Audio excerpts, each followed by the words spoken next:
The human brain, one of the last great frontiers. The brain is the most complicated device we've found in the universe. We've learned more about it in the last 5 years than in the last 5,000 years. In the last few years, we've come out of the Stone Age. For the first time, we're actually seeing what goes on in the brain during sex. Everybody knows sex is between the ears, so there must be something very strong happening in the brain. What makes some brains evil. I wrote a list of things to do. Clean room, stop seeing girls, stop killing. And is there really such a thing as ESP? Technology is finally unlocking the secrets of the brain. It's explaining why we behave the way we do. It's helping experts develop new methods and machines to boost our brain power. And it's revealing the untapped abilities that we all have inside our heads.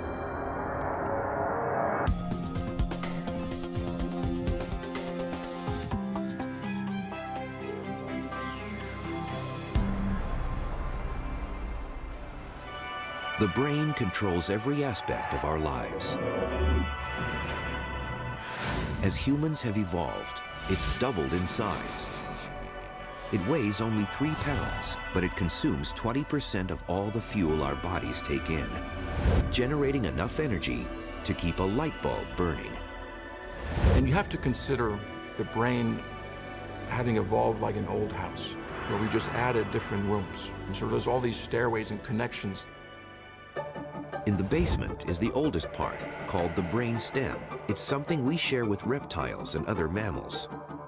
It's what keeps us alive, governing vital functions like heart rate, respiration, digestion, and blood pressure. Things that happen without having to think about them. The next level up, the first floor, more evolved. Hundreds of thousands of years later, it's called the limbic system. And this is very important in the processing of emotions. Within the limbic system are the amygdala, 2 nuggets of tissue, 1 in each half of the brain. They are no bigger than a fingernail, yet they are the brain's central command center for our emotional reactions. One of the simplest and strongest of these is fear, a primal emotion we all share. If you had to pick one brain region that was most important in fear, it would be the amygdala. There's no better place to explore how fear affects the brain than here at the Navy SEALs Special Warfare Command in San Diego, California. Recruits are put through specialized training to change the way their brains react to fear.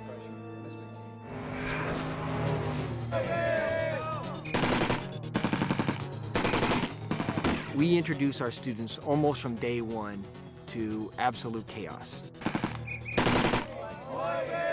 And they will struggle.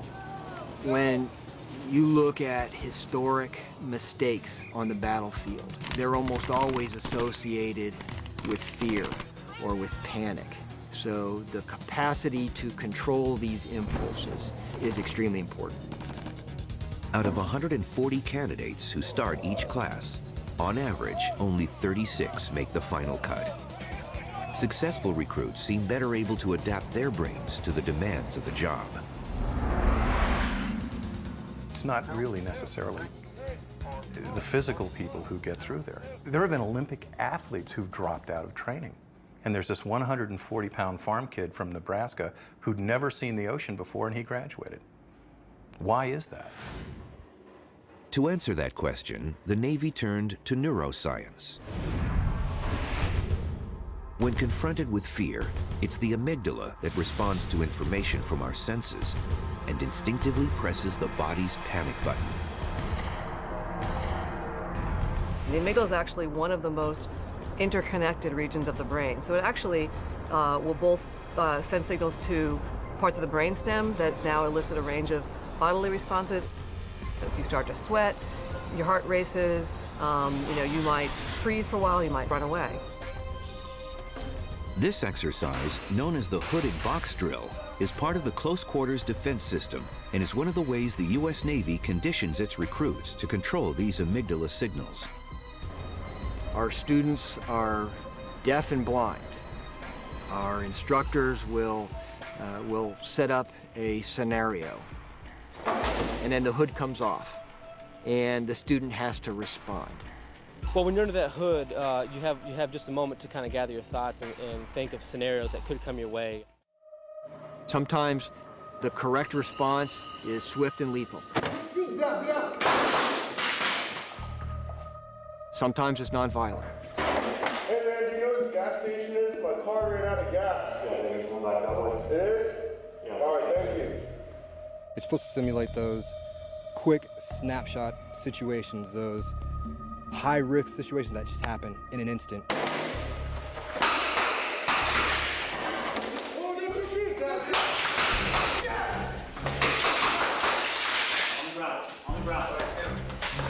They're trying to introduce you to the fact that panic is going to be less and less an option throughout your career.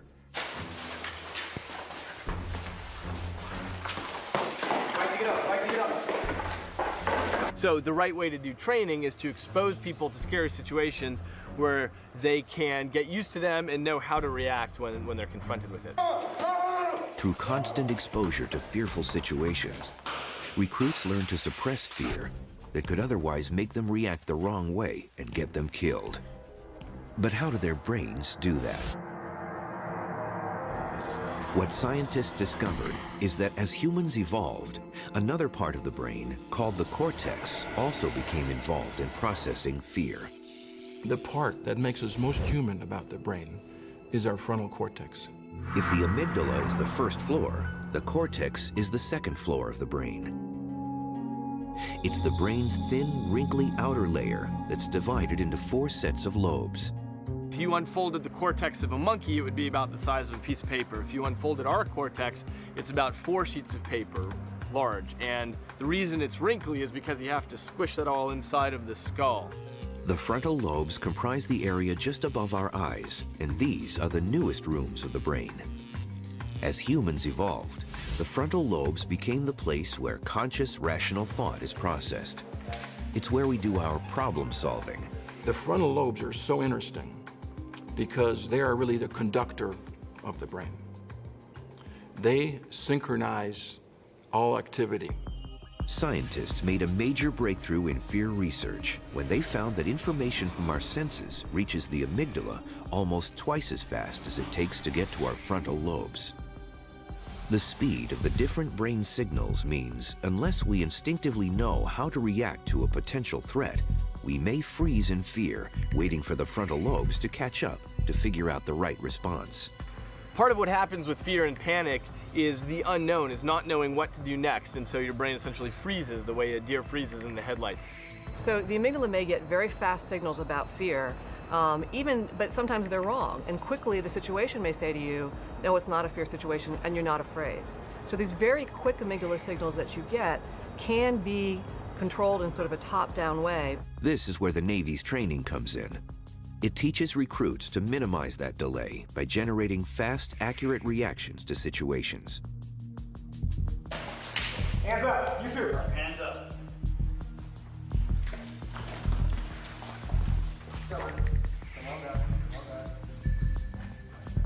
With demand for special forces increasing, the Navy continues to develop brain training techniques to see if they can improve the pass rate. But there are some fears that scientists believe are pre-programmed into our brains. Primal fears, or super fears, that few people can overcome. The Navy makes its trainees tackle these head-on.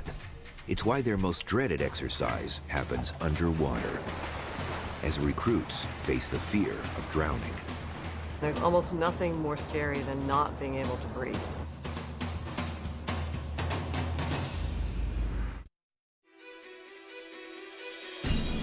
We are learning more now about the brain than at any other time in history, how it's put together and how it operates. Breakthroughs in brain science are helping the Navy to rethink how they train SEAL recruits. Everybody keep passing the commands.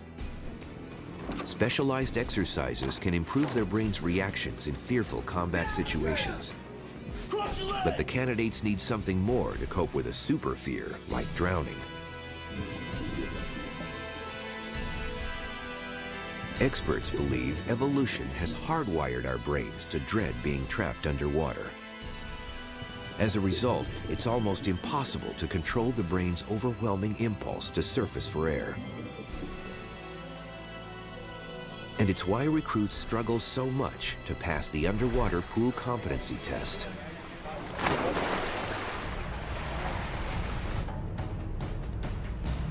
Pool comp is a very important milestone in their career here. They're being tested how they can deal with fear underwater. And there is controlled harassment, planned harassment projected at them underwater, and we see how they can cope with that. Students must spend up to 20 minutes underwater, enduring repeated attacks on their breathing equipment by an instructor. Half of the time, they are without air. Their air is shut off, their breathing hoses are wrapped around in difficult positions, and they need to respond to those problems with a series of emergency procedures. Step-by-step instructions for untangling their gear are drilled into the recruits' heads beforehand. They must follow these to the letter. But putting theory into practice isn't easy. Go down the bottom and the instructors, they come down, they'll start attacking you, taking your mask off, just creating all this stress, and the more that stress builds up, they want to see how you'll handle it. As the trainee begins running out of air, his brain's amygdala pushes the panic button that urges him to surface. His frontal lobes must win this battle in the brain if he's to stay in control. Physically, it's very challenging. You have to hold your breath for longer than you normally would. The instructors just take you kind of to that breaking point to see how you respond. No sooner has the candidate untied one set of knots than his instructor is back attacking him again and again. The more the stress builds up, they want to see how you'll handle it. Will you want to go to the surface and get air, which you want to do, or will you take the little air you have and all the problems and solve them and do what's necessary in order to pass the test? More SEALs fail pool comp at this stage in their training than anything else. The Navy wanted to know what was going on inside their recruits' heads to cause this. There's almost nothing more scary than not being able to breathe. That creates a tremendous stress response. You have this huge release of stress hormones that make controlling things with thought more difficult. Under normal conditions, the brain communicates with the body using minute electrical signals. The brain sends out electrical impulses from its nerve cells to others that travel at over 270 miles per hour. This is one way your brain can tell your body to do something. But under extreme duress, the brain releases chemical hormones. The part of the brain that senses fear, the amygdala, triggers a chain reaction that sends adrenaline and cortisol hormones into the body's bloodstream. These stress hormones act as a SWAT team, quickly preparing the body for action. They increase breathing, heart rate, and blood pressure. Senses become keener, memory sharper, and the body becomes less sensitive to pain. But even in this heightened state of alertness, pool comp is still too challenging for many trainees. Your mind is going everywhere, and you're seeing your friends come up from the water they've passed or they've failed, and you're kind of sizing yourself up saying, well, he failed, can I pass, and vice versa. So your mind goes everywhere, and it's key just to stay focused on what you have to do. Eventually, the student completes the series of tasks and can touch the bottom and then surface to learn from the instructor whether he's passed the test.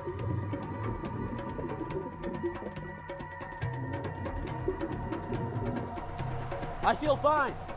Few SEAL candidates succeed at pool comp the first time. They get 4 attempts, and there's more at stake with each try. The most common reason for failing pool comp is panic, losing composure underwater. Some of our students, that's it. We will performance drop them from training. The Navy wanted to help borderline candidates who had the potential to pass these crucial phases in training.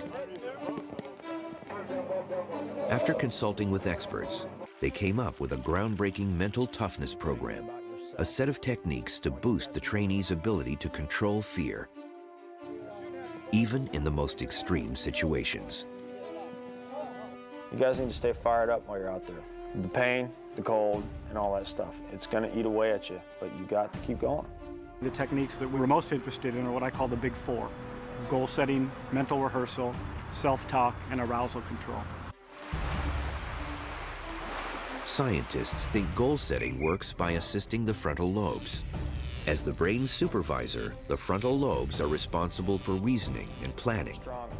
Concentrating on specific goals lets the brain bring structure to chaos and keeps the amygdala, the emotional center of the brain, in check.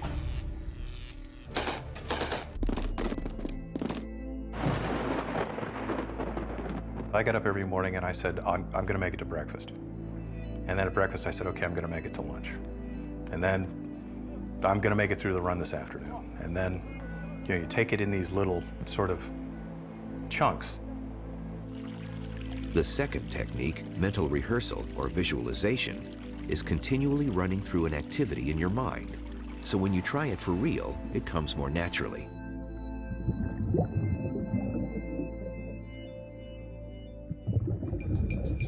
If you practice in your mind first and imagine and rehearse how you might do in these stressful situations, the next time in reality you're faced with these situations is actually, in effect, the second time you faced it. So you'll have less of a stressful reaction. The third technique, self-talk, helps focus the trainee's thoughts. The average person speaks to themselves at a rate of 300 to 1,000 words a minute. If these words are positive instead of negative, can do instead of can't, they help override the fear signal coming from the amygdala. The frontal lobes are always on, so it's very easy to think about something difficult, something bad, like I'm going to fail. What am I doing here? I didn't practice enough. What you're trying to do is you're trying to replace those bad thoughts with good thoughts.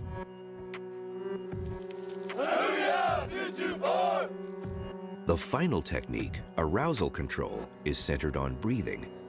Deliberate, slow breathing helps combat some of the effects of panic. Long exhales, in particular, mimic the body's relaxation process and get more oxygen to the brain so it can perform better. Breathing is a great focusing strategy, but you can only do it so much because in a response to fear, your brain will get jacked up. On its own, arousal control wouldn't work. The amygdala sends out such a powerful signal, it's tough to suppress if we're still feeling fearful. But combining the four techniques made a big difference to the trainee SEAL's pass rate, increasing it from 1/4 to 1/3. The idea of pushing boundaries may not be new, but here is positive proof that you can train your brain, and now science knows how.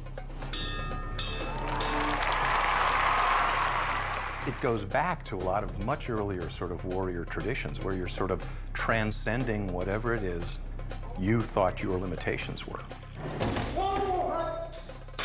I am a different person, actually. Your confidence goes through the roof. You see things and do things that you wouldn't have imagined before. But it's not just the battlefield where brain science is having a big impact. It's also unlocking some tantalizing secrets about what happens in the bedroom. Everybody knows sex is between the ears, and we wanted to find out what is really going on.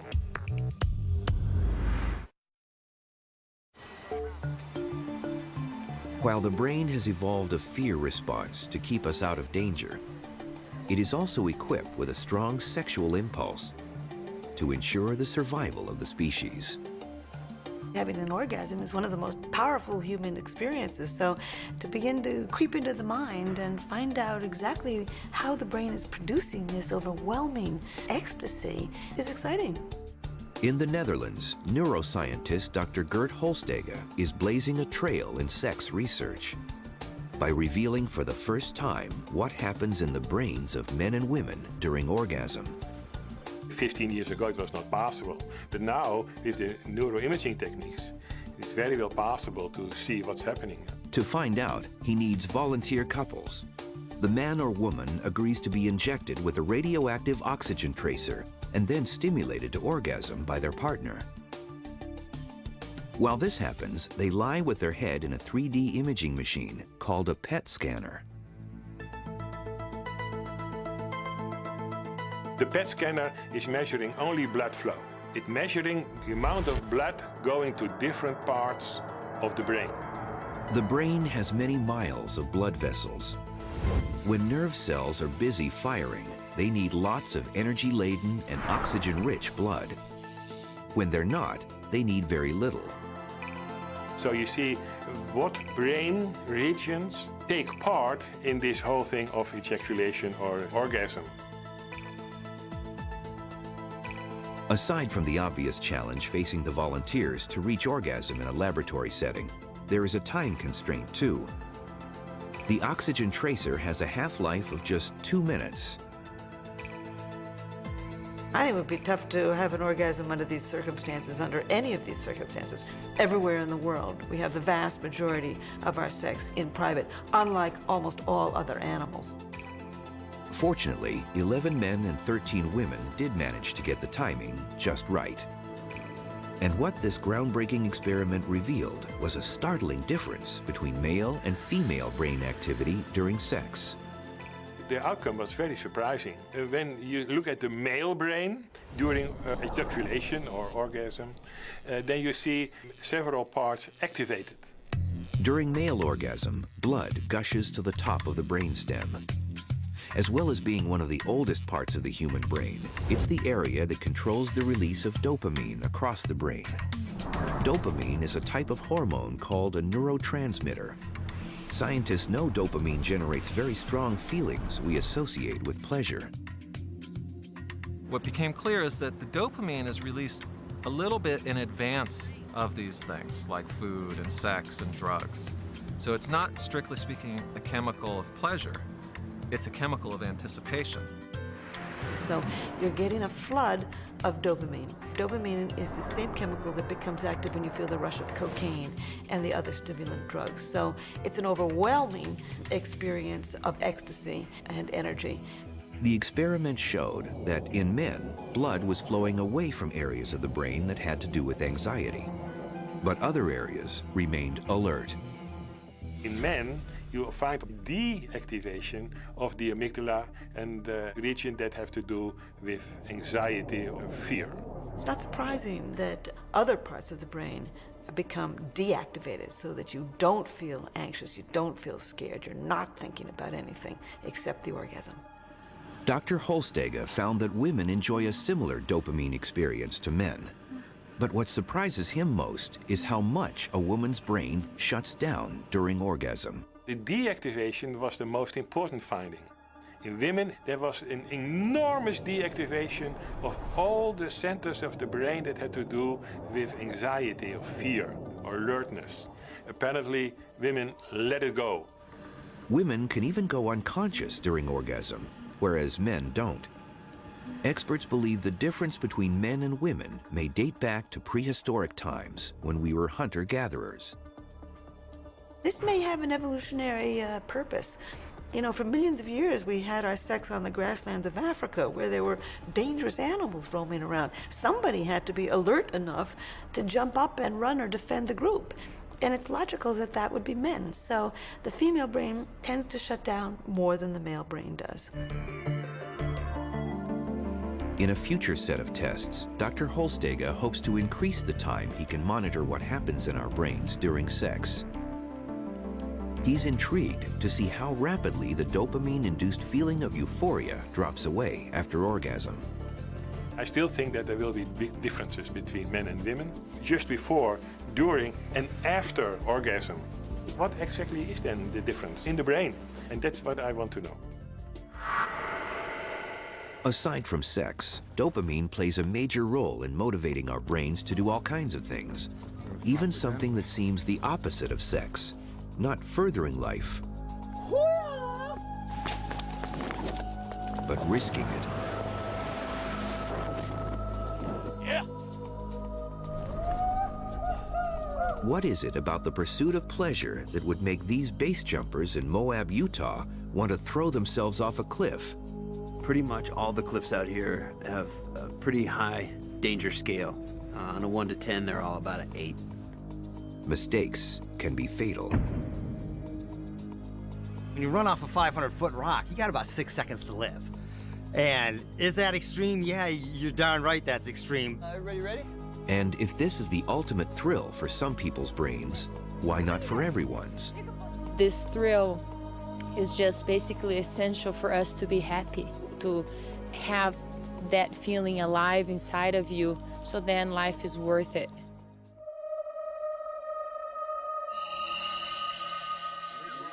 Science tells us that as a base jumper is thinking about the jump, their brain begins releasing dopamine. As with sex, dopamine plays the role of building anticipation. But unlike sex, the amygdala doesn't shut down. Instead, it's sending out fear signals. Before a jump, I'll get the jitters and I'll get nervous and palms might get sweaty and a million thoughts racing in my mind. Most of your mental preparation is, okay, what if my parachute opens backwards? What if I have a problem with one of my toggles? Even though the jumpers are focused on the jump itself, you know, what they might not realize is that the dopamine kick is happening all along during this process. Yes, I checked them. Okay, no twist. Kresta Christensen is a newcomer to base jumping. I'm feeling excited. My heart's going a little bit faster because I know that that gear check means that it's getting a little bit closer. 3, 2, 1, see ya. Oh, I get so nervous. It is unlike anything else that I've ever done, especially for someone that's scared of heights. Kresta is nervous because her amygdala, where she harbors her fear of heights, is pressing the panic button at the sight of a 400-foot drop.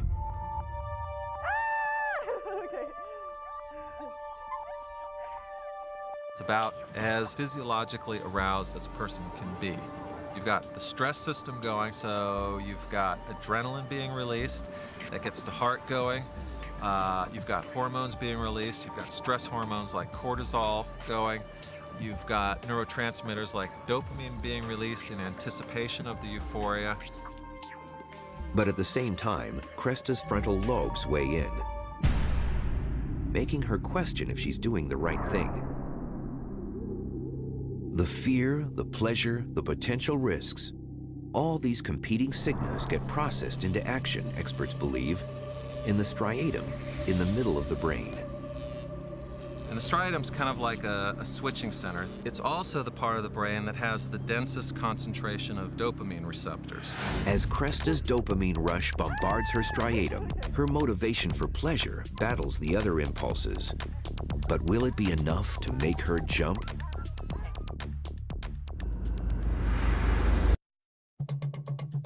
Inside the brain of a novice base jumper, there's a battle waging as she makes a life-threatening decision. Will Kresta risk everything for pleasure? And just launch. Okay. Okay.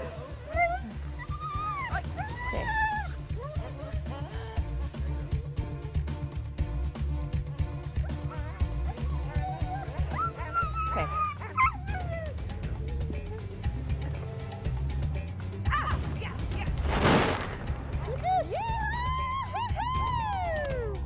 Clearly, the decision to jump means that the anticipated reward has won the battle between the good outcome and the potentially bad outcome. If it was the other way around, they would back away from the cliff and call it a day. Oh, it was awesome. It was great. I'm ready to go up and do it again. Got to pack first, though.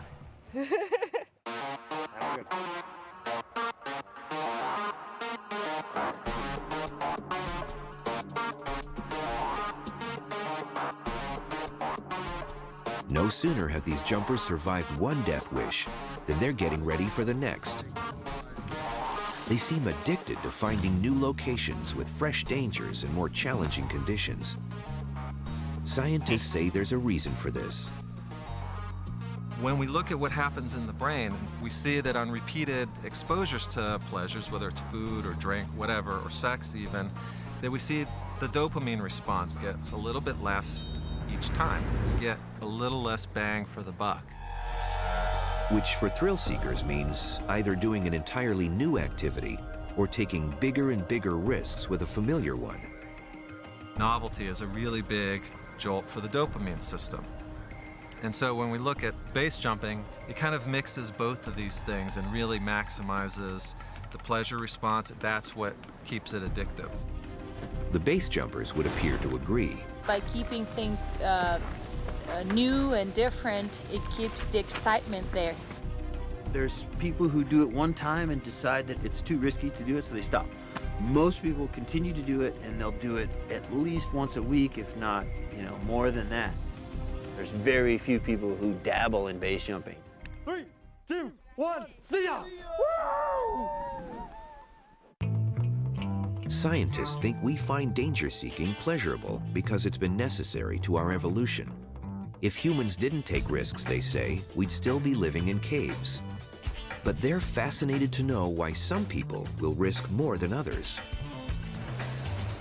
Even in an everyday situation like a restaurant, there are some people who will always order the same thing, and others who will try a new dish each time and gamble on it tasting good. Experts at Emory University in Georgia wonder if some people's brains are pre-programmed to gamble or take bigger risks than others. They ask volunteers to play a gambling game. The object is to avoid receiving a shock to the foot. Ooh, that one hurt. Each time they play, the volunteer must choose between two options. So I'm gonna try the first option because I really don't want to get a shock. Got shocked that time. When this test is carried out in a scanner, Dr. Greg Burns can monitor brain activity to see how much dopamine is released before each decision. What we're seeing are traits that are probably genetically coded, and people just have a biological tendency to release more or less dopamine in response to risk. And his experiments suggest people's brains are consistent in their decision-making. He's even perfected a computer program to the point that it can predict which option people will choose before they make it. We can take a template of their brain response to these different gambles, we call it a neural fingerprint, and put it into a computer algorithm and then predict with a high degree of accuracy what they'll choose. Although people are different, it seems like people do have a fingerprint for decision making. But Dr. Burns says we're a long way from predicting anything complicated. The great thing about neuroscience is that the deeper that we dig in terms of decision making, the more questions that come up. One of the big questions that scientists are studying is how particular personality types make moral decisions. New discoveries are offering clues to understanding why psychopathic brains let them do evil things. We all do something wrong once in a while. Most of the times when we do something wrong, we not just know it, but we feel it. We feel bad, we feel guilty, we feel remorse. And it's the feeling of what's wrong that stops most of us from misbehaving in the future. But what happens when someone doesn't feel any guilt or remorse? And there's no battle happening in their brains to prevent them from committing, repeating, and even enjoying what are unspeakable acts of horror for the rest of us. Men like Ted Bundy, who murdered at least 35 women. Jeffrey Dahmer, who tortured 17 men and boys to death. And Joel Rifkin, who beat and strangled 17 women. Scientists are fascinated by these real-life archetypes of evil. Ted Bundy was, if you will, the motivation that got me interested in this career. Ted Bundy actually grew up down the street. So when I was growing up, I was hearing these stories and how he ended up like this. It just mystified everybody. Surprised? I don't know. I didn't know what to expect. I've never been in jail before, never been arrested before. I had to combine the two things I wanted to understand the most, and one was how the brain works, and the one how does it work in people who do these bad things, and psychopaths. Research suggests as many as 1 person in 100 is a psychopath. Most are not the violent kind. Rarer still are those who turn into serial killers, but they all share common traits. Ted Bundy actually exemplified almost all of the characteristics of the psychopath. He was very glib and superficial. He's very charming. He convinced many people. He even got married in prison when he was older. No one imagined he was capable of being a cold-blooded killer. According to Dr. Kent Keel, the overriding characteristic of a psychopath is that they lack conscience. You often say, I just don't understand why there's such a big fuss about all of this. Bundy and Dahmer are dead, but Joel Rifkin is still alive and behind bars in upstate New York. Did you feel guilty after any of these homicides? No, not really. There were one or two maybe I felt bad about, but no, not really guilty about it. I would have had to care. I didn't care then. That's the sad thing. What we really want to understand is why they don't ever appreciate why they're doing these bad things and how these things impact other people.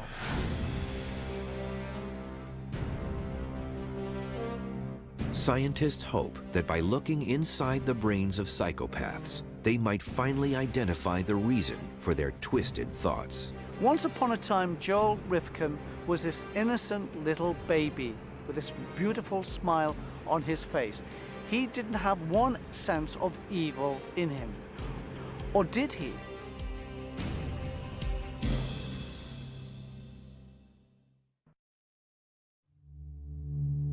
What makes some brains evil? The answer may lie in groundbreaking experiments being carried out at New Mexico prisons. Scientists estimate 1 in 20 inmates has a personality disorder that could be psychopathic. So there's no shortage of potential test subjects where Dr. Keel carries out his research. His aim is to develop new treatments, but to do that, he needs to find out what's different about their brains. The ideal goal is to be able to help us reduce the impact the disorder has not only on the individual, but also on society. First, he interviews the prisoners to identify those who exhibit psychopathic tendencies. So this is going to be an interview that we kind of cover different aspects of your life. So we're going to start out with like school history, we'll talk about employment history, talk about your family, talk about criminal activity, things that you've done, things like that. Psychopaths have remarkably similar patterns of behavior. You ever get in trouble when you were a kid? All the time. They have an impulsive, nomadic lifestyle. They move from place to place, relationship to relationship. They're very sexually promiscuous. They tend to get themselves in trouble.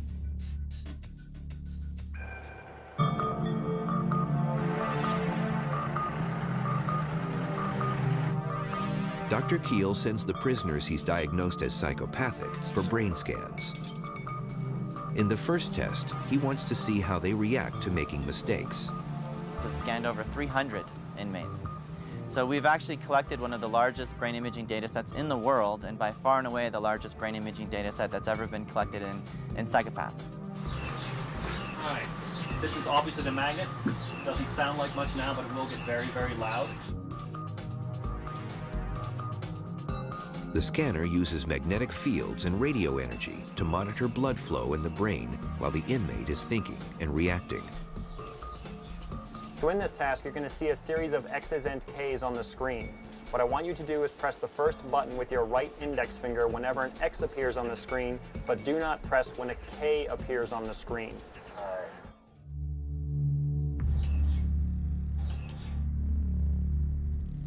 The two letters flash by so quickly that the challenge is near impossible for anyone to get right. It's very difficult. People tend to make a lot of mistakes. They press buttons when they're not supposed to. And what we want to know is how does their brain learn to appreciate a mistake, and how does it recover from that mistake? By observing brain activity during this test, Dr. Keel can see that psychopaths don't care as much as normal individuals when they make a mistake. But that doesn't mean they're unintelligent. Serial killer Joel Rifkin, for example, has an IQ of 128, which places him in the top 3% of the population. What's really kind of dumbfounding is that they're above average intelligence compared to the rest of the inmate population. They're very hot-headed and impulsive, but they are very manipulative and conning. There were times I got pulled over with bodies in the vehicle, and I would lie my way out of the situation. I was basically looking for a place to dump my little package, and he's, why are you wandering around suburbia? And I'm like, well, I'm lost. How do I get on this road? I had no idea what road I was pointing to, but I had the map, and I was very convincing.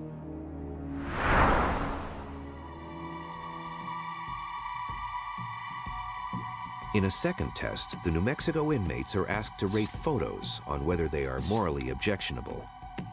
A moral violation is an action or an attitude that is considered to be wrong. You should make your decision based on your own system of moral values, not what you think others or society would consider to be wrong. Does that make sense so far? Yeah. Okay. We're trying to understand how inmates process information that has a moral value. And there are different brain systems that we believe are deciding whether or not something's a moral violation or not, and whether or not those systems are not developed normally in the psychopathic inmate. This pioneering research is proving what scientists have wondered for years, whether psychopaths have an impaired ability to reason. What they found is that their frontal lobes, the brain's most recent addition, and the amygdala, one of the more primal parts of the brain, are not communicating properly.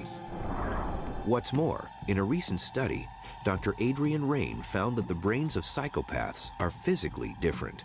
He was able to show for the first time that they have a shrunken amygdala, on average 17% smaller than most people's.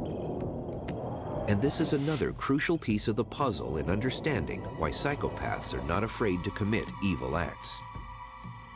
Psychopaths know it's wrong to kill someone. But why do they do it? They don't have the feeling of what's moral. I'm not going to stick a knife in you because I'll feel the pain myself. I'll experience the pain. I've got empathy. I can put myself into your shoes. Murderers like Joel Rifkin can't do that. He killed those prostitutes because he didn't care about what it might feel like to be strangled. How'd you feel while you were strangling them? Just intensely focused on that. And not thinking about much else. Rifkin committed so many murders, he was bound to get caught eventually. But what about all those other psychopaths, that 1 in 100? Why don't they wind up in jail? Dr. Rain's research has pinpointed the difference in the brains of white-collar psychopaths, the kind who think nothing of swindling people out of their life savings. Yes, they have the smaller amygdala, but it appears to communicate with their frontal lobes normally. They have less capacity for empathy, but have the brain power to be a good liar and a cheat. Successful psychopaths showed very good executive functions, very good planning ability, very good ability to regulate and control. They had good awareness of themselves. They had very good stress reactivity. And frankly, you need these executive functions to successfully con and manipulate individuals. With scientists now sure that psychopaths have impaired brains, it begs the question of when they go wrong. We believe that in large part, the feeling of what's right and wrong is wired into the brain. The brain is set to be somewhat less moral or more moral, depending on your genetic and neurobiological background. In other words, it's in our genes, and it's how our brain grows in the womb. But according to Dr. Rain, that's still only half the story. Of course, you can't rule out the environment. That's 50% of the equation. It's like two sides of a coin. It's both genetic and environmental. If finding the location of good and evil in the brain has been a challenge for scientists, there is an even bigger mystery waiting to be unlocked: memory. Thanks to memory, the brain is constantly traveling through time, pulling fragments of the past into the present. This ability is key to a human's existence. The reason we have memory is so that you can make better decisions the next time around. So all of your thinking and your future planning is dictated by your memory. While the workings of an organ like the heart are well understood, scientists are still figuring out memory in the brain. The big breakthrough came 80 years ago. So in the 1920s, a neuroscientist named Carl Lashley taught rats to run a maze. And then he damaged parts of their brain selectively to see where the memory of how to run the maze was stored. And what he found is that it's not stored in any particular place. And you have an extremely complicated, very networked system. The system is so complex, in fact, the most advanced supercomputers don't even come close to the storage capacity of the brain, which science 10 trillion bytes of memory. The brain is the most complicated device we've found in the universe. It has 10 billion cells just in the cortex, which is the outer part. And in a single tiny piece of cortex, a cubic millimeter, you have more connections than you have stars in the Milky Way galaxy. All those connections make the brain capable of storing and retrieving massive amounts of data in some amazing ways. Perhaps none more incredible and extreme than what's called photographic memory, or mnemonism. As we try to understand vision and memory in neuroscience, we're really fascinated by people who are mnemonists. They have an untaxable memory. They can remember everything going in.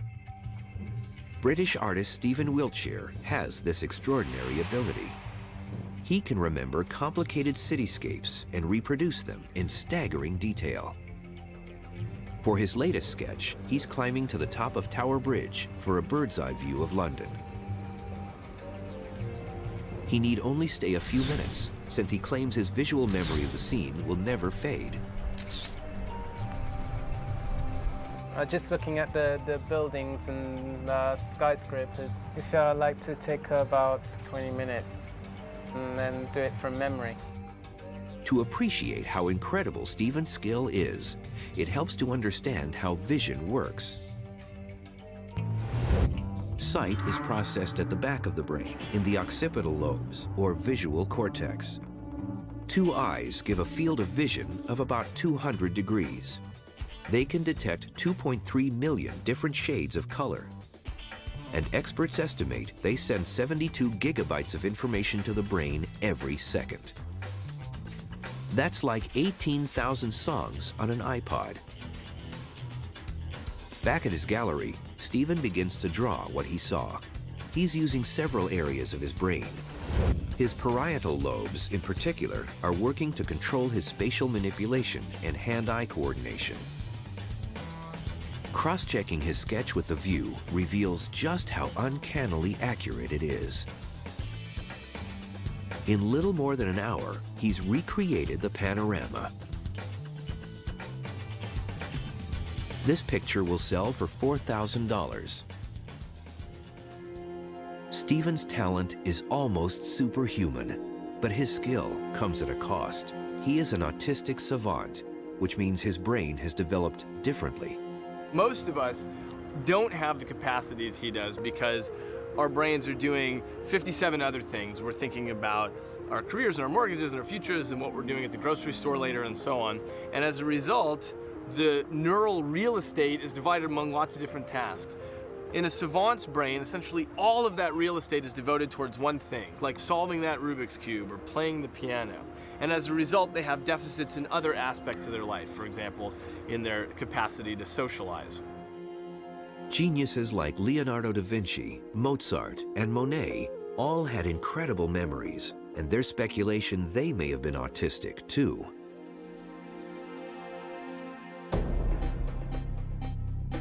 While some brains can remember nearly everything they see, other brains can barely remember anything at all. Welcome to the life of Clive Waring, a man with the worst case of amnesia in the world. What were we doing before we sat on the bench? Nada.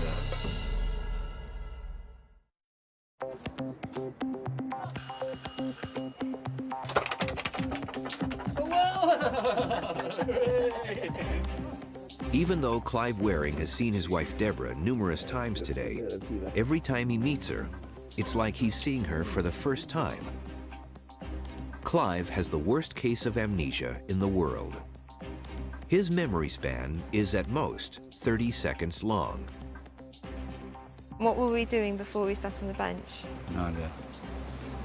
Do you know what this building is? No. Have you seen it before? No. He said to me, it's like before waking up and waking up, it's like the in-between stage. You haven't yet grasped where you are. What do you know? Nothing at all. Nothing. Never had a thought or a dream. Day and night the same. Day and night the same? Yeah, blank, whole time. Clive was an acclaimed British conductor and musicologist until a viral infection developed into encephalitis in his brain. When the acute inflammation subsided, his brain had been severely damaged. It's left him with only a very limited short-term memory. Clive has absolutely no memory of anything that's happened in his life since the ambulance took him away in March 1985. And his autobiographical memory is so vague as to be almost not there. Who's that? I can't remember. That's him. My son. Your son, that's Yeah, right. yeah. That's Anthony. Yeah. And that's his children. His children? Yeah. Oh, I see. Only they're much bigger now. Although memories are spread across the entire brain, there is one part that acts like a key to the storage and retrieval process, the hippocampus within the limbic system. We know this because without the hippocampus, new memories do not form. There are at least two types of memory in the brain, and most generally we divide that into short and long-term memory. So short-term memory is if I tell you my phone number and you have to remember that for a few seconds while you go over to dial it. Long-term memory involves things like where you grew up and where you went to school and what you did today. That's all stored in long-term memory. What's happening with Clive is that he has a very short-term window of memory. He's not able to translate the short-term into long-term. He's not able to cement down the activity in the short-term into something in the physical structure in his brain. Neurologists who have examined Clive have found severe damage in his hippocampus, and they think that's what's preventing his brain from storing memories. Clive Waring suffers from both anterograde and retrograde amnesia. That is, he can't learn new things, but he also has a hard time recollecting old things. And it primarily seems to be affecting his ability to recollect information at will. Watch what happens when Clive's wife asks him what his son does for a living. Do you know what Anthony's profession is? Hmm? He's an electrical engineer. Oh, is he? Oh. Yes. And do you know what he designs? No? Have a guess. No idea. I'm afraid so, yeah. Car motors. Oh, car motors? Yes, electrical car motors. What a good idea that is. Yeah, yeah. Stop the poisonous gas coming out of the petrol engine. That's right. Yeah, that was a very doesn't it? disastrous idea, that part of it. That's right. Yeah. Do you know anyone who designs electrical car motors? No, I don't. Do you know anyone who does that? No. Your son does. Oh, I see. Yeah, Anthony does. He's actually got his own business. Oh, well done. Yeah. Yeah. Do you know what do you remember what Anthony's doing these days? No, I don't. I was still at school last time I was conscious. Mm. What makes Clive such a unique case is that while he can't remember details about his family, he can recall other things. The fact that his language is preserved so well and he is articulate illustrates the procedural memory for how to speak and how to construct words is stored separately than the issues about episodic memory, what you did, the facts about your life. Different types of memories are stored very differently in the brain. Experts believe language memory could live in one of the temporal lobes, the one responsible for sound and speech, on the left side of the brain. What's even more amazing is that Clive can still play the piano. His procedural memory for playing the piano on the right side of his brain is undamaged.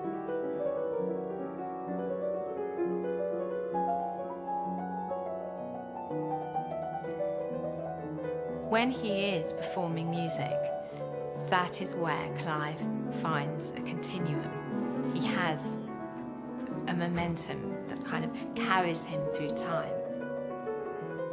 It's a great illustration of the way that these different types of memory can be separated out.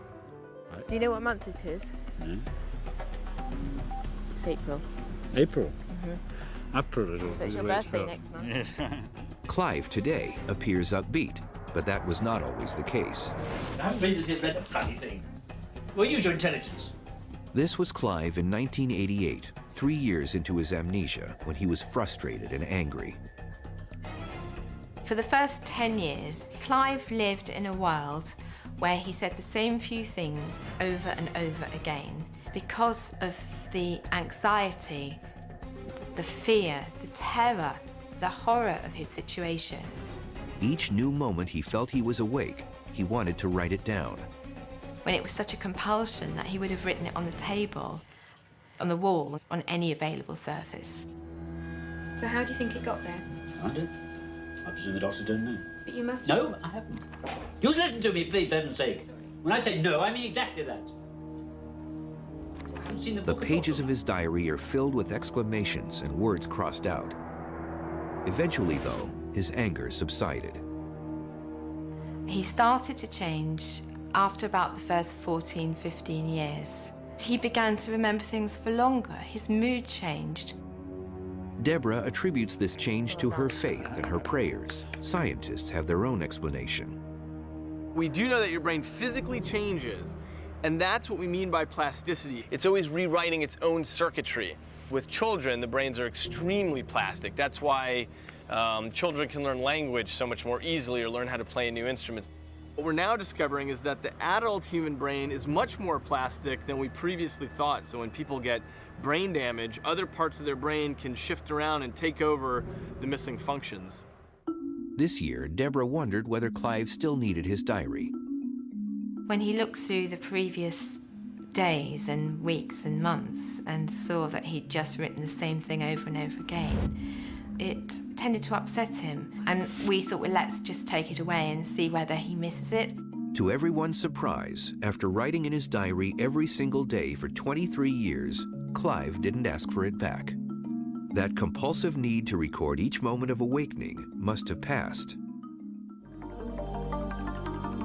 Scientists have learned a lot about memory by studying Clive. But they've also gained valuable insight on other brain functions that contribute to a person's identity. A lot of people say memory makes us who we are. And boy, did I find out how wrong that was. Clive's personality, thank God, is intact. Fancy a cup of coffee? Oh, I'd love one. That'd be marvelous. I thought you'd be pleased. He's funny. He's also very compassionate. Lead the way to heaven on earth. He has no knowledge about himself, but he is who he is. Unchanged, pure Clive.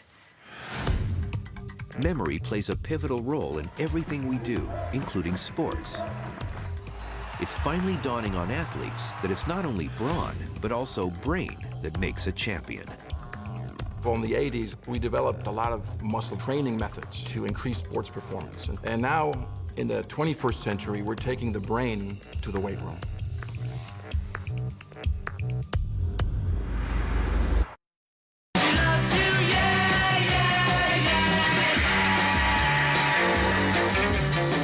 She Loves You, we had this idea, it was very, very much a pop idea. She said she loves you, that we were merely the messenger. So say it, she said she loves you, and you know that can't be bad.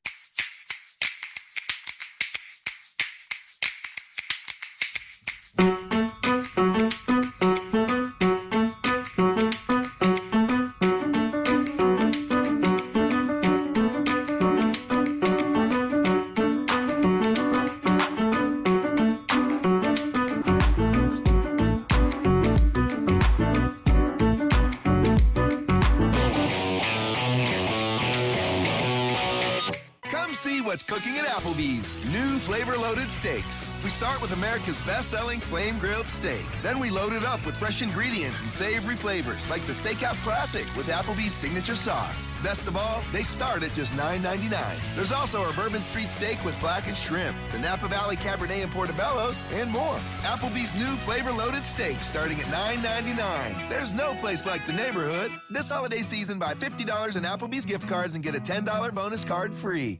State Farm agent Carrie Maddox loves to tell everyone how drivers can get discounts up to 40%. Your neighbors can tell you too. They're probably some of State Farm's 40 million drivers, so talk to them. Then call a State Farm agent like me. Call her. I have a structured settlement and I need cash now. Call Call J.G. Wentworth, 877 cash now. I have an annuity, but I need cash now. Call J.G. Wentworth, 877 cash now. 877 cash now. They help thousands, they'll help you too. One lump sum of cash they will pay to you. If you get long-term payments, but you need cash now. Call J.G. Wentworth, 877 cash now. 877 cash now. 877 cash now. 877 cash now. It's your money. Use it when you need it. Call J.G. Wentworth, 877 cash now. Call now. I know it's hard for you to get around when you're disabled, but you need your Social Security disability benefits. So lots of times with Binder and Binder, you just stay home and we work for you on the phone. Call 1. Plane's not here. Plane before the plane's not even here. But wait, what's this? Your Xfinity TV moment. The realization that the world's greatest collection of on-demand shows and movies, even HBO and Showtime, is only a click away. For the first time ever, your on-demand is now online for no extra cost, only with Xfinity. The more we learn about the brain, the more it informs every aspect of our lives, including professional sports.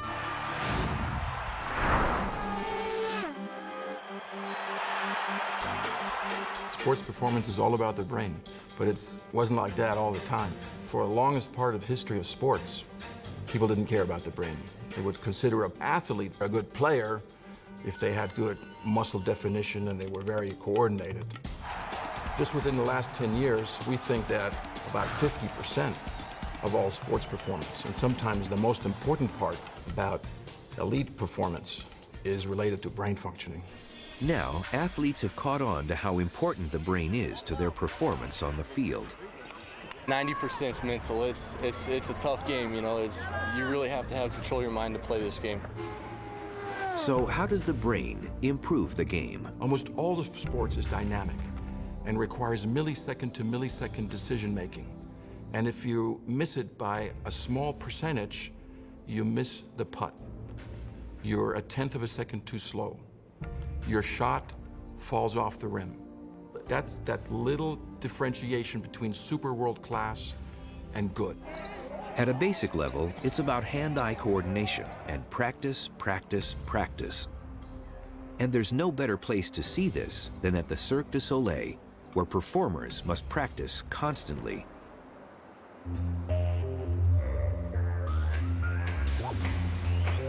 We use our frontal lobes to learn how to carry out an activity. But the area of the brain that benefits most from practice is the cerebellum, at the back of the brain. It helps to think of the brain as an old house with new rooms slowly added over time. The brainstem is the basement because it evolved first. The cerebellum came next. It's an old part of the brain, sort of set up off the first floor in the basement. It's almost entirely responsible for movement, complicated sequencing of movements. The cerebellum sends out signals to the 100 billion nerve cells in our bodies, which in turn tell the muscles what we want them to do.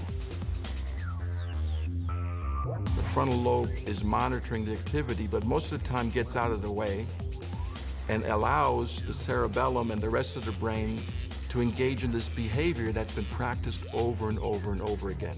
Scientists think that the frontal lobe simply cannot keep up with the speed of information processing necessary to perform a high-level skill, which is why the cerebellum takes over. It's procedural memory, the same kind Clive Wearing uses to play the piano.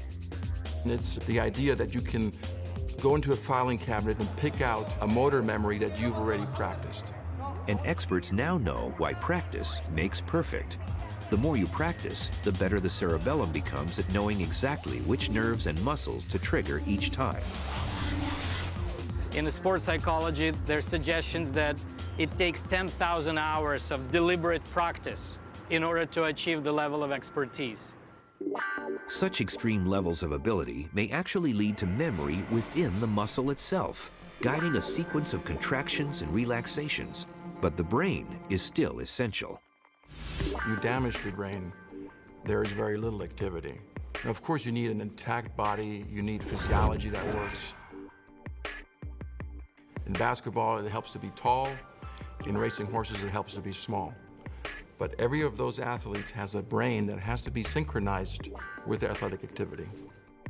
But beyond practice and having the right body type, the brain plays another vital role in sports.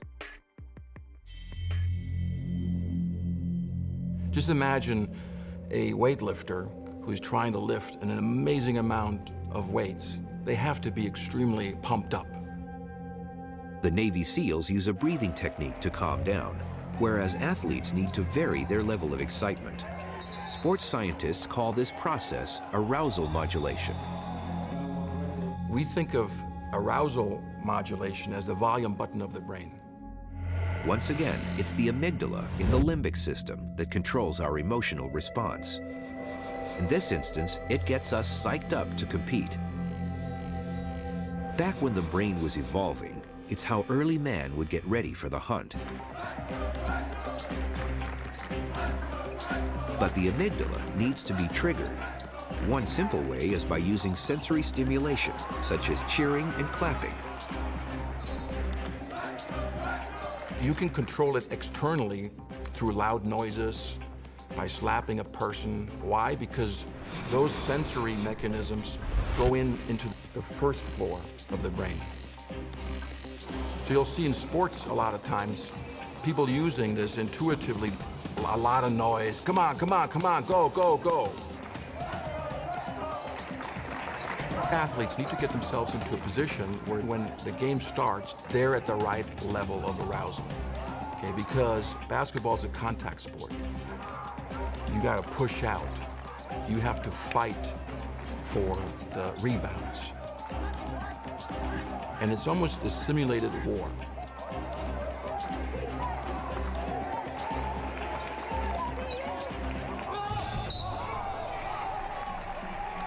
Once you're in a higher arousal level and you got to come down, it's just as difficult as it is to go up. It might even be more difficult.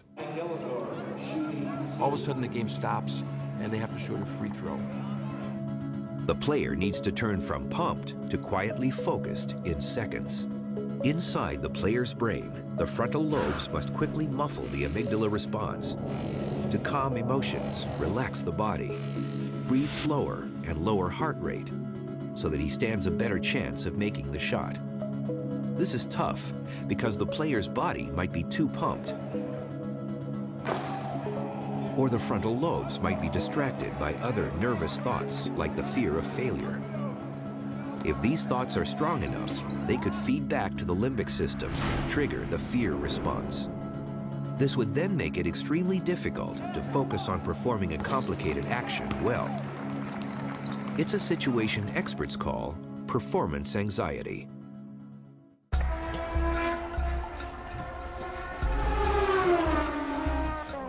Performance anxiety is the largest culprit of poor athletic performance. And the successful athlete has complete control over that. It is tough to get your heart rate down and get focused and get concentrated on what you have to do because everything is so chaotic that all you want to do is go as fast as you can.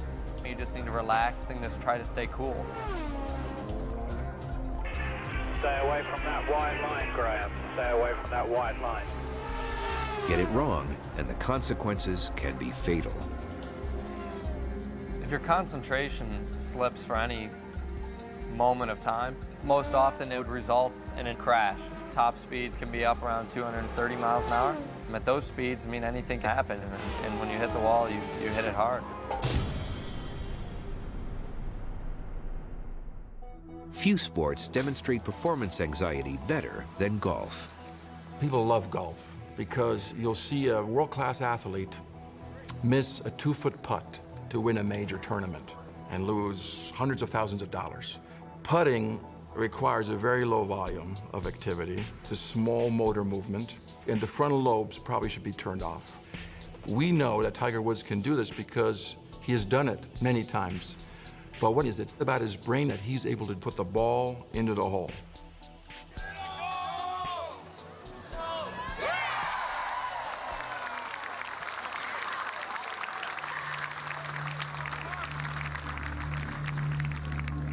What we found is the brain can either help you succeed in this athletic activity, or it can help you fail.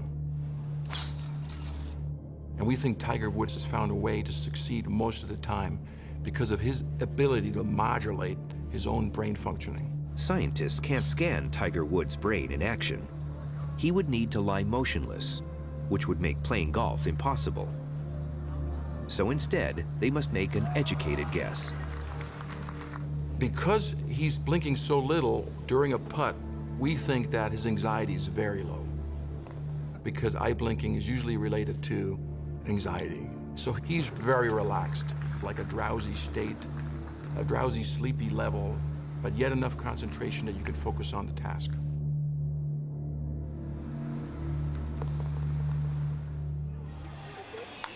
Athletes call this special feeling being in the zone, when their movements seem to flow without conscious effort. It is the supreme combination of practice involving the cerebellum, concentration of the frontal lobes, and low anxiety of the amygdala within the limbic system. Zone, it's very hard to get into. I really feel like if I can control my breath and I can get it as slow as possible, that'll slow down my heart. As soon as that happens, I feel like I get total consciousness of everything. All 5 senses are working the best they could possibly work. Experts think the brain gets so focused, it's somehow able to block or ignore any irrelevant input. Brain and body begin working in perfect sync. Athletes and everybody else, for that matter, all want to be in that zone, and there's something special about it. Everything gets aimed at the one task at hand, and when you do that, incredible things can happen. You have a real clarity of thought and decision making. When I'm in that moment, everything around me is slow, and I can control what I'm thinking, I can control what I look at, I can control what thoughts enter my mind, and in turn, that gives me the greatest chance for success. Being in the zone could be the brain's ultimate control over the body. But there are some people who claim its ability extends even beyond that. I'm being pulled here. The notion that the brain has a sixth sense. He's also telling me to talk about either Staten Island or... That's where we live. Okay, let me tell you exactly what he's showing me then so you know where. If you were to go over the bridge and through the toll and then take that first long road down the left... That's where I live. Okay.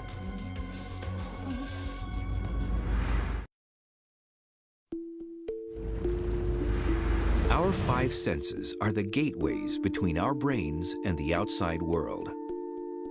We receive signals from our skin, eyes, nose, tongue, and ears.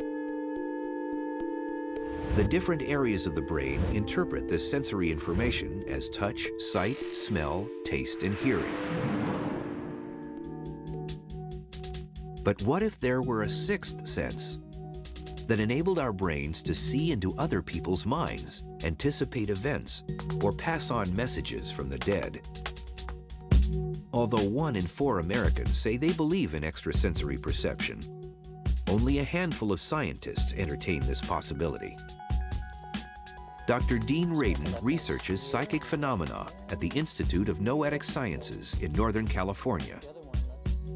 His working theory is our brains might all have some extrasensory ability, though we may call it something different.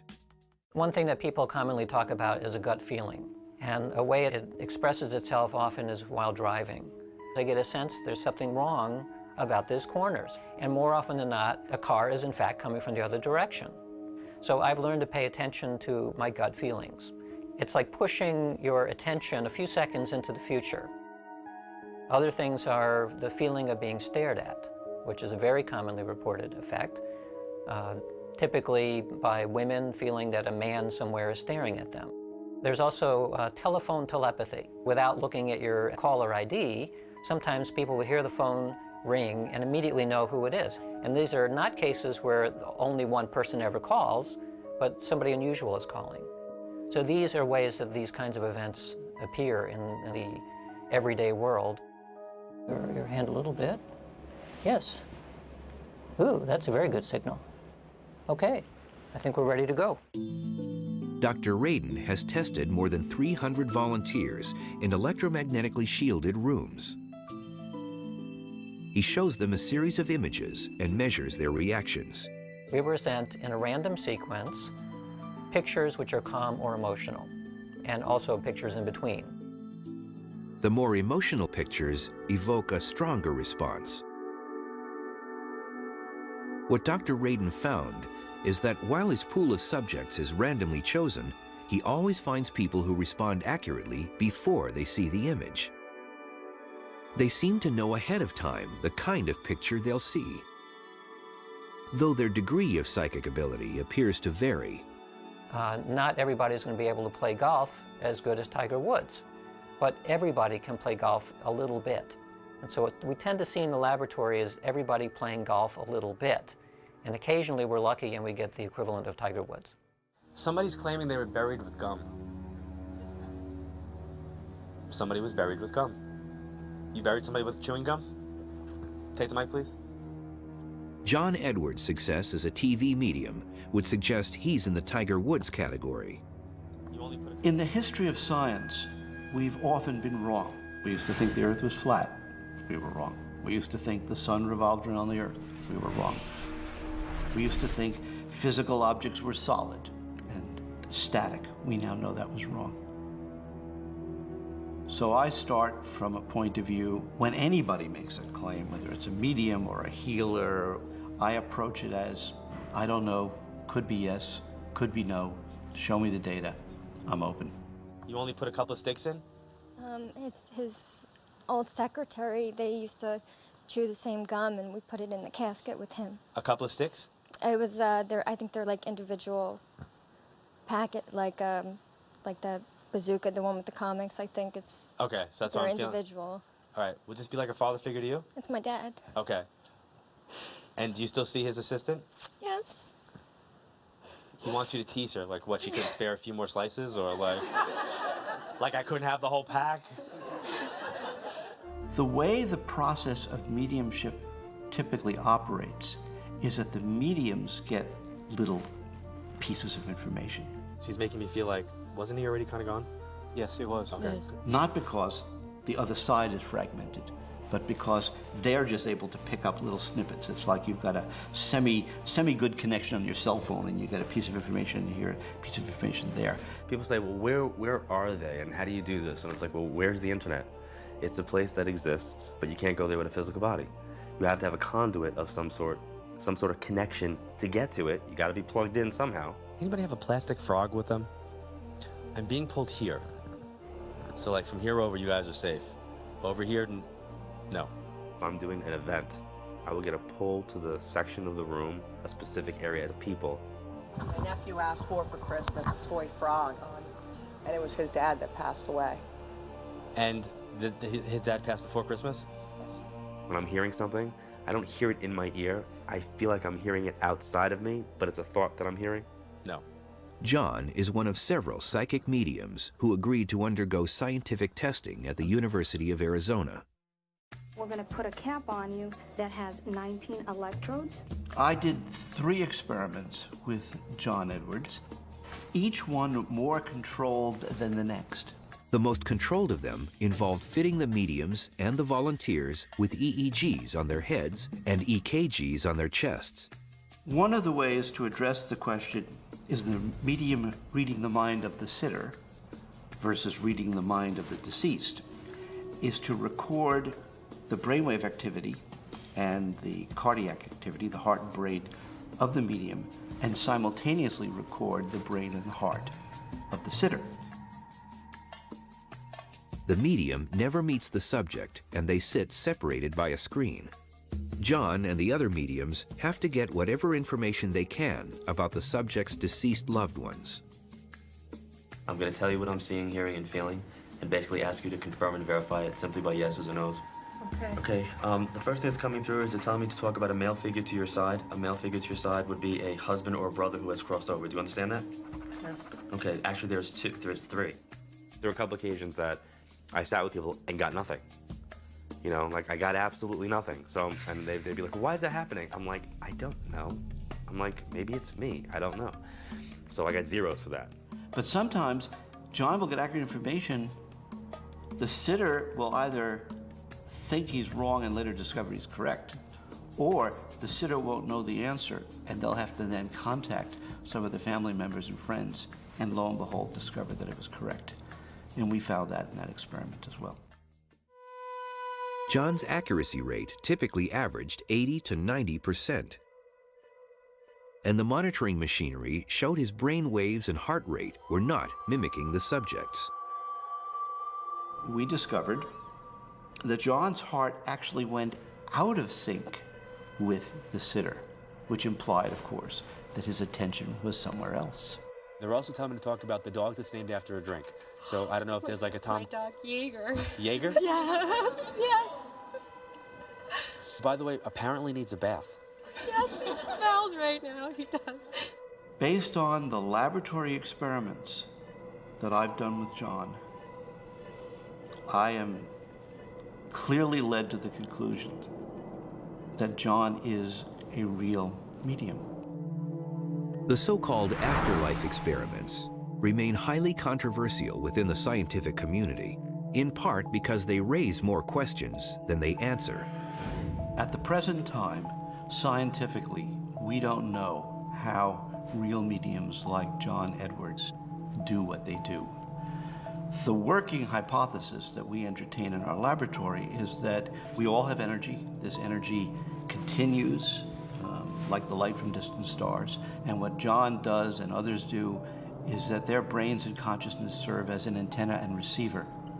And what they do is they learn how to tune in to the signals that are present and keep their noise low, and then receive these subtle signals.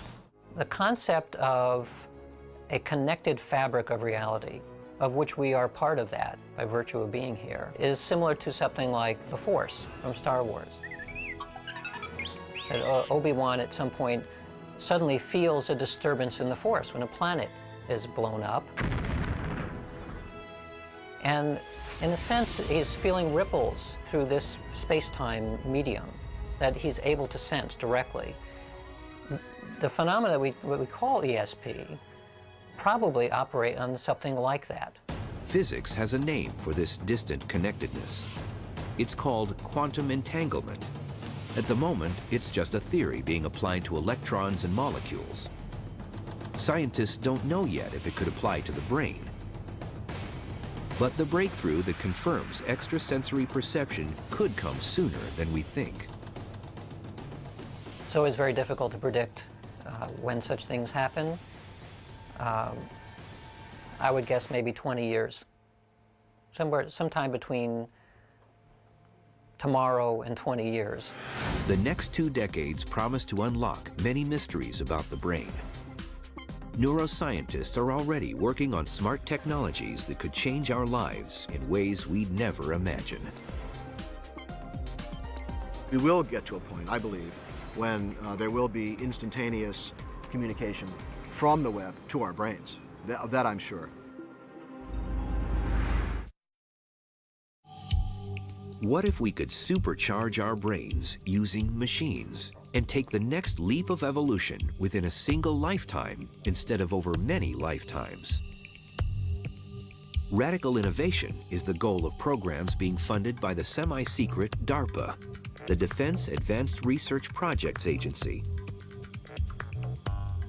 Their mission is to be kind of the blue sky thinkers of science for the national security establishment. And they've produced some amazing technologies that we take for granted, besides the internet, the computer mouse, and of course the stealth bomber.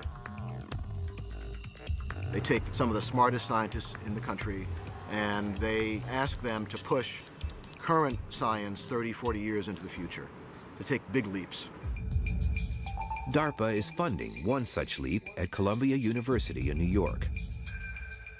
Scientists there are developing a computer program that helps the brain process visual information at lightning speed.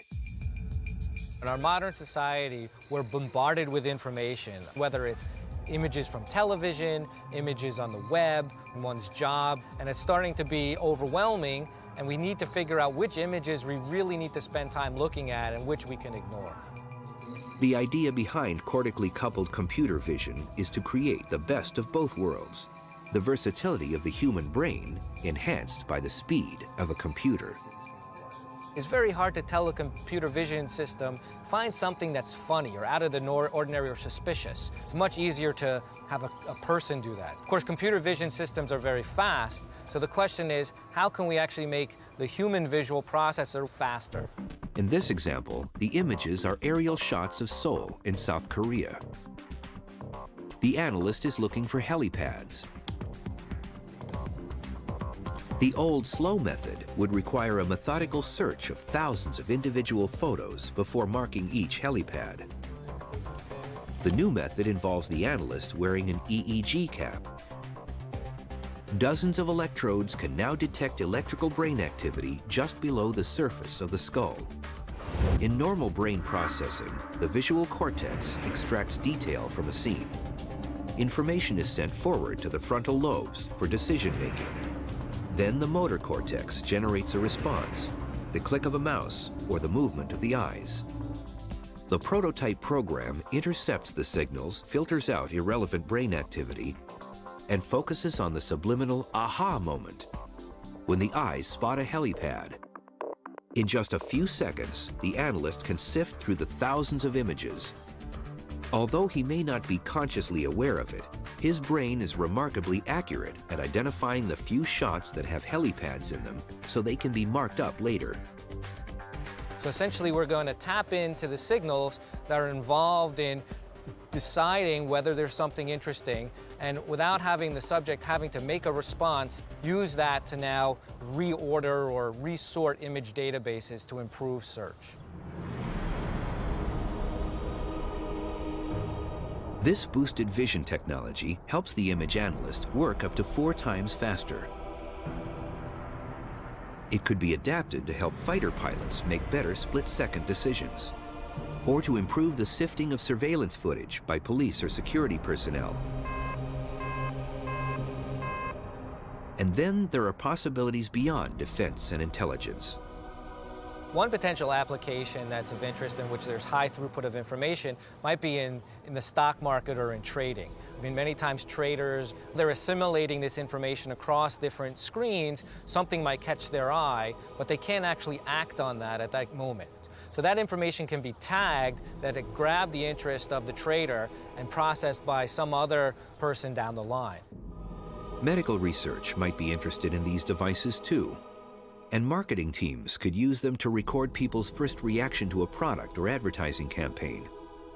A video game company in California is already ditching the joystick in favor of brain power. A headset similar to an EEG picks up electrical activity from the brain, as well as twitches from facial muscles.